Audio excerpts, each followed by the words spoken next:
In this video, we're going to take the Fluke 729 and perform a pressure switch calibration.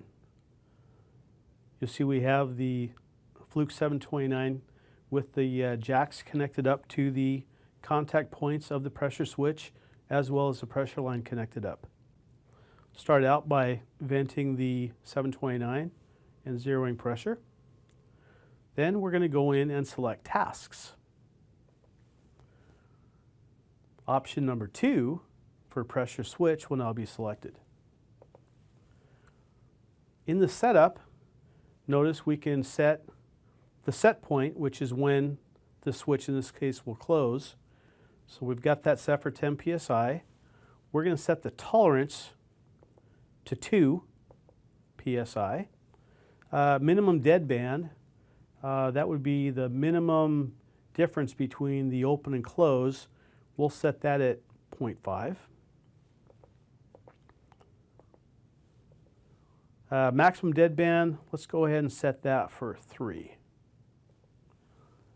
And again, max pressure, that will be set automatic, and we can change that, but we'll leave it at 17.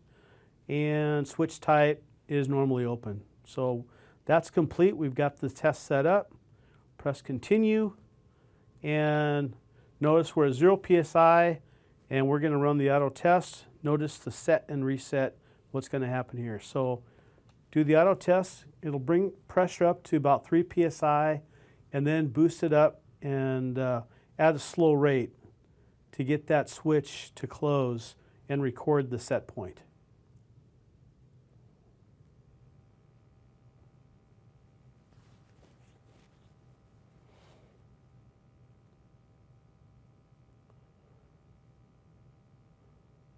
Once the switch closes, you'll see a change in the switch from open to close, and you'll see the set point. Now the pressure will drop to find out where the reset is. Both of these are being recorded and can be saved in the calibrator.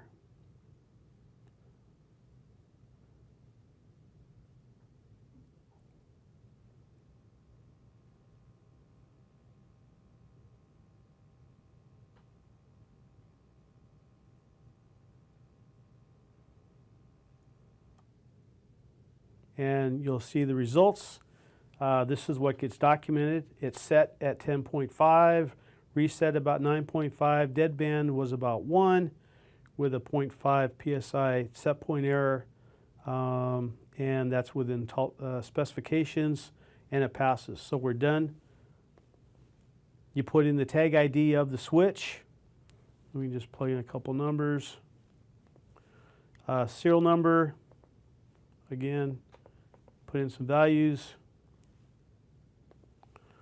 and then, of course, you can use the user list to select the ID of the tech that performed the task. Once you've completed, press done. If it was out of spec, we could do some step-up, step-down tests using F2 and F3 to recheck once we made adjustments to the switch, and then run the as-left test F1 to finish. But since this was in spec, we've completed. Press done, and we've completed our tests of a pressure switch calibration.